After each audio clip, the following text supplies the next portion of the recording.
वैद्युत विघटन विधि। Gold, silver और प्लेटिनम के सॉल्व विद्युत अपघटन विधि द्वारा बनाए जाते हैं।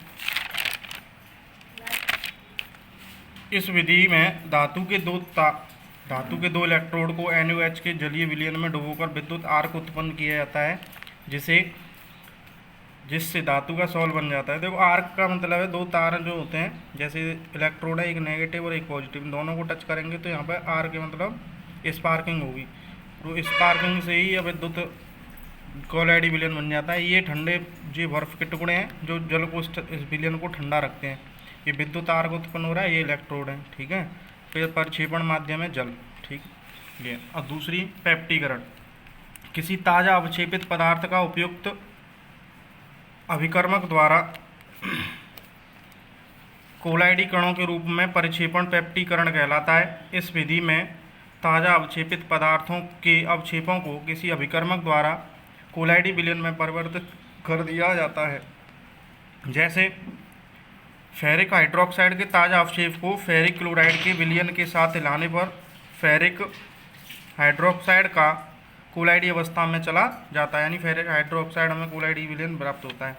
अब देखें कोलाइडी विलयनों का शोधन, यानी उन्हें शुद्ध कैसे किया जाता है। तो सभी विधियों द्वारा बने कोलाइडी विलयन में अशुद्धि होती है, जिन्हें निम्न विधियों द्वारा अलग अलग किया जाता है, ठीक है।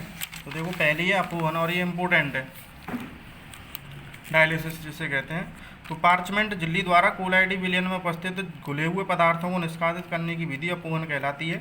इस विधि में पार्चमेंट झिल्ली की बनी एक थैली या झिल्ली में लगे हुए बेलनाकार पात्र, जिसे हम अपोहक कहते हैं, में कोलाइडी विलयन भरकर उसे बहते जल में लटका देते हैं, जिससे उसमें घुले हुए पदार्थों के कण धीरे धीरे झिल्ली से होकर बाहर आकर जल के साथ बह जाते हैं। इस प्रकार कोलाइडी विलयन शुद्ध हो जाता है, ठीक है। इसका देखो एक मोस्ट एग्जाम्पल है मनुष्य का हृदय। देखो, मनुष्य का हृदय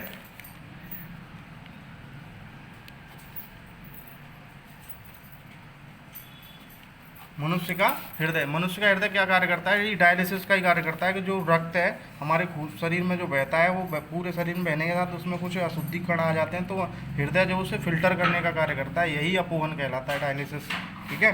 जो बीमार व्यक्ति हो जाते हैं उनके खून की डायलिसिस की जाती है, तो वो यही है कि उनके खून को बॉडी से निकाला जाता है और फिर उसे फिल्टर करके दोबारा डाला जाता है।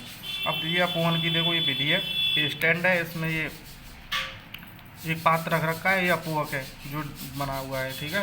इसमें कोलाइडी विलयन भरा हुआ है, कोलाइडी कण है ये वाले, ठीक है, और अशुद्धि के कण है ये वाले जो पॉइंट हैं, ठीक है। तो इस प्रकार ये 5 बहते जल के साथ बाहर निकल जाते हैं, यहाँ से पानी आता है और यहाँ से बाहर जाता है, ठीक है। ये अपोहन है। तो अब देखें विद्युत अपोहन।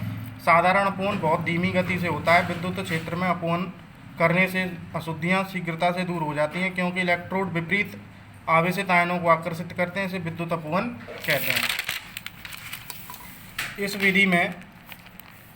इस विधि में कोलाइडी विलयन को पार्चमेंट झिल्ली में रखते हैं, उसे बहते जल में रखकर उसमें 2 इलेक्ट्रोड लगा देते हैं, जिससे विद्युत धारा प्रवाहित करने पर आयन विपरीत आवेशित इलेक्ट्रोडों की ओर आकर्षित होते हैं और कोलाइडी विलयन से निकलकर जल में आ जाते हैं। देखो ये है, ये अपोहक झिल्ली दे रखी है बीच में दोनों, जिनमें कोलाइडी विलयन भर रखा है, यहाँ जल है बाहर, ठीक है, यहाँ बहता हुआ जल आता है दोनों तरफ से। देखो यहाँ क्या होगा कि जब धारा प्रवाहित करेंगे, एनोड है और एक कैथोड है, तो दोनों पे धारा प्रवाहित करेंगे तो एनोड की तरफ तो ऋणायन आते हैं और कैथोड की तरफ धनायन जाते हैं। तो इसमें जो विलयन में उपस्थित होते हैं ऋणायन और धनायन, और तुम पता ही है कि कोलाइडी विलयन के कणों में विद्युत आवेशित होते हैं, तो वो क्या होगा, धनायन चले जाएंगे कैथोड की ओर, ऋणायन चले जाएंगे एनोड की ओर। इस प्रकार विद्युत अपघटन से किया जाता है, ठीक है।